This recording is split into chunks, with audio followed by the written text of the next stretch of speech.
Pemirsa, korban jiwa COVID-19 di Bali pada Sabtu 10 Juli 2021 bertambah 7 orang. Dilihat dari data Dinas Kesehatan Provinsi Bali, terdapat 5 kabupaten yang mencatatkan tambahan warga meninggal terinfeksi virus corona.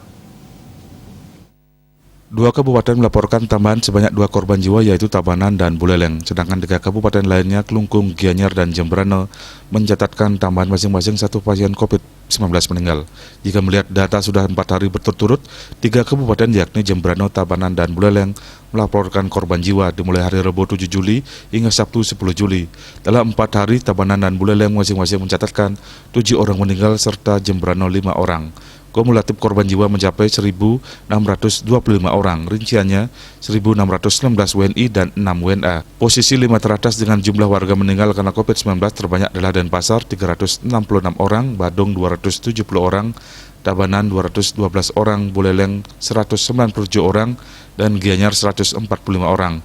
Sedangkan posisi ke-6 hingga 9 adalah Bangli 122 orang, Karangasem 121 orang, Jembrana 89 orang, dan Klungkung 81 orang.